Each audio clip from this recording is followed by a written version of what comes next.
যখনই পৃথিবীর বুকে কোন একটা মতবাদের সয়লাভ চলেছে, একদল মূর্খ আলেম ওটাকে ইসলামাইজেশন করার জন্য উঠে পড়ে লেগেছে। পৃথিবীতে একসময় সমাজতন্ত্র আসলো, তাদের স্লোগান ছিল কেউ খাবে তো কেউ খাবে না, তা হবে না, তা হবে না। কেউ দশতলায়, কেউ গাছতলায়, তা হবে না, তা হবে না। এই স্লোগান দিয়ে পৃথিবীর মানুষকে তাদের দলে আকৃষ্ট করলো। তারা মানুষকে বুঝাইল এই যে একদল ধনী একদল গরিবের মূল কারণ হচ্ছে ব্যক্তি মালিকানা, জমিদারি, এইসব বাতিল হয়ে যাবে, কারো কোনো মালিকানা থাকবে না, সব কলকারখানার জমি জমার মালিক হবে রাষ্ট্র। মানুষ মনে করলো খুব ভালো, কিন্তু এই যে একটা মতবাদ, এটা যে কত জঘন্যতা মানুষ পরে বুঝতে পেরেছে। কিন্তু যখন এই মতবাদের সয়লাভ চলছিল, জোয়ার চলছিল, তখন একদল মূর্খ আলেম, মিসকিন আলেম, সরকারের তৎকালীন সময়ের ৫টা গোলামেরা এই সমাজতন্ত্রকে ইসলামাইজেশন করার জন্য উঠে পড়ে লাগলো, কিতাব লিখে ফেলল, আল ইশতিরাকিয়াত বিল ইসলাম, ইসলামের সমাজতন্ত্র, ইসলামের সমাজতন্ত্র বই লিখে ফেলেছে, ৫০০ কিতাবের হাওয়ালা দিয়েছে। দলিল কি? সমাজতন্ত্রে ব্যক্তি মালিকানা স্বীকার করে না, সব কলকারখানার জমি জমার মালিক রাষ্ট্র। কোরআন বলে ইন্নাল আরদা লিল্লাহ, জমিনের মালিক আল্লাহর। আবার সারা জীবন নবী কোন সম্পদ জমা করেন নাই। মৃত্যুর পরে ফাতেমা রাদিয়াল্লাহু তাআলা আনহা, আলী রাদিয়াল্লাহু তাআলা আনহু খয়বরের জমির দাবি নিয়ে গেলেন খলিফার কাছে, আবু বকরের কাছে। তিনি বললেন যে না, নবীদের সম্পত্তির কোনো ওয়ারিশ হয় না, তোমাদের খরচ আমি বাইতুল মাল থেকে দেব। এমনি ভাবে আবু বকর রাদিয়াল্লাহু তাআলা আনহু সেই ঘটনা বেতন থেকে কমিয়ে দেওয়া। এরপর আবু যার গিফারি হাদিস, এইরকম প্রায় ৫০০ কিতাবের দলিল দিয়ে কিতাব লেখলো আল ইশতিরাকিয়াত বিল ইসলাম। এরপরে সেই সমাজতন্ত্র যখন ফেল করলো, ব্যর্থ হলো, মানুষ বুঝতে পারলো সমাজতন্ত্রের স্লোগান ছিল ফাঁকা আওয়াজ, মাথা ব্যথা হয়েছে, তাই জন্য গলা কেটে পাতা ফেলে দিয়েছে। সমাজতন্ত্রে ব্যক্তি মালিকানা না থাকায় দেশের সমস্ত জনগণকে মজদুর আর শ্রমিকে পরিণত করা হয়েছিল। কয়েকটা মুসলিম শাসক ছিল মালিক, বাকি সব ছিল গোলামের মতো। এরপরে মানুষ যেহেতু লাভের লোভী, মালিকানা নেই, দেশে আয় উৎপন্ন কমে যেতে লাগলো।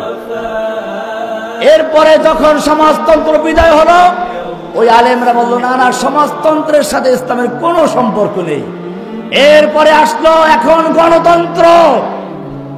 আমি উলামায়ে কেরামদের বলবো, পরিষ্কার মনে রাখুন, আল্লাহ রাব্বুল আলামিন তার রাসূলকে পাঠিয়েছেন, হুয়াল্লাযী আরসালা রাসূলাহু বিল হুদা ওয়া দীনিল হক লিইয়ুযহিরাহু আলাদ দীন কুল্লি। সমস্ত বাতিল দ্বীনের উপরে, বাতিল মতবাদের উপরে ইসলামকে বিজয় করার জন্য আল্লাহ রাসূলকে পাঠিয়েছেন। সেই বাতিল মতবাদগুলো কি? বাতিল ধর্ম, দিন, মতবাদ হচ্ছে সমাজতন্ত্র, গণতন্ত্র, রাজতন্ত্র, ইহুদি, খ্রিস্টান, বৌদ্ধ, নাসারা, যত রকমের বাতিল মতবাদ সব উৎখাত করে ইসলামকে বিজয় করার জন্য আল্লাহ রাসূলকে পাঠিয়েছে। আমি জিজ্ঞেস করতে চাই, আল্লাহর রাসূল মদিনা বিজয় করেছিলেন কোন গণতন্ত্র আর সমাজতন্ত্র পদ্ধতিতে না, নিজস্ব পদ্ধতিতে। বদর, উহুদ, খন্দক বিজয় হয়েছিল কোন পদ্ধতিতে? মুসলিমরা ফিলিস্তিন বিজয় করেছিল কোন পদ্ধতিতে? আফ্রিকা বিজয় করেছিল কোন পদ্ধতিতে? তুর্কিস্তান বিজয় করেছিল কোন পদ্ধতিতে? ভারতবর্ষ মোহাম্মদ বিন কাসেম বিজয় করেছিল কোন পদ্ধতিতে? জেনে রাখো, আল্লাহর নবী এবং সাহাবায়ে কেরাম যেই পদ্ধতিতে ইসলামকে বিজয় করেছিলেন, কিয়ামত পর্যন্ত সেই পদ্ধতিতে ইসলাম বিজয় হবে।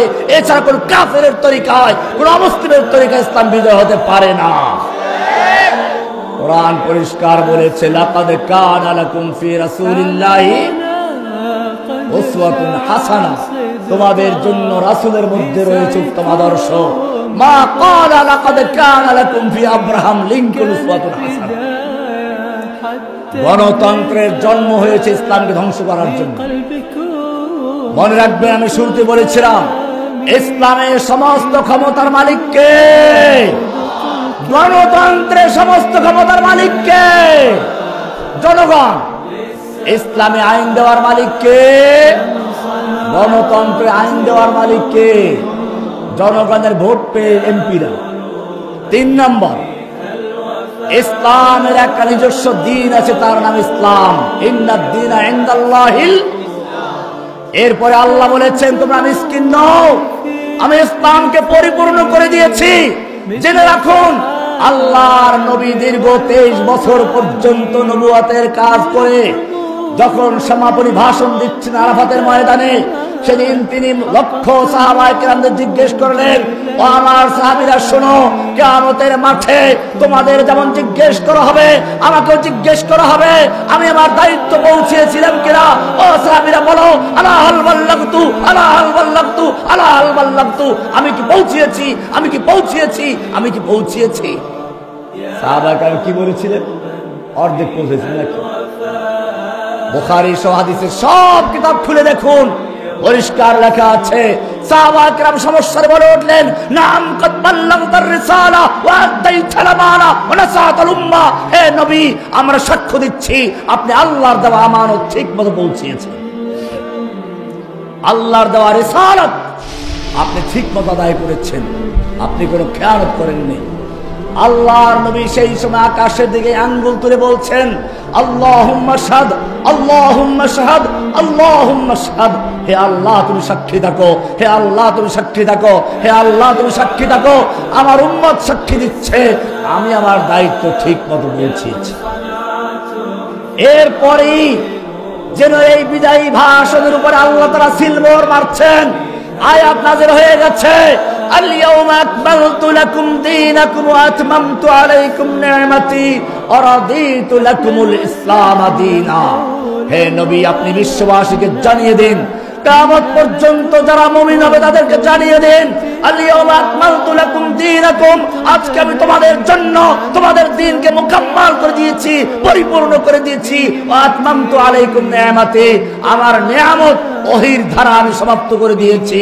ওয়া রাদিতু লাকুমুল ইসলাম দীনা, এবং তোমাদের জন্য দ্বীন হিসাবে, জীবন বিধান হিসাবে, জীবন ব্যবস্থা হিসাবে ইসলামকে আমি মনোনীত করেছি। আমি একটি উদাহরণ দিচ্ছি। মনে করুন এই মাদ্রাসার নিজামউদ্দিন সাহেবের একটা বিল্ডিং পূর্ণ হয়ে গেছে। এখন ওনার এক ছাত্র আমেরিকার থেকে, লন্ডন থেকে স্বর্ণের একটা ইট নিয়ে আসলো, বলল হুজুর এই বিল্ডিং এ লাগান। উনি বললেন আমার বিল্ডিং পূর্ণ হয়ে গেছে, লাগানো যাবে না।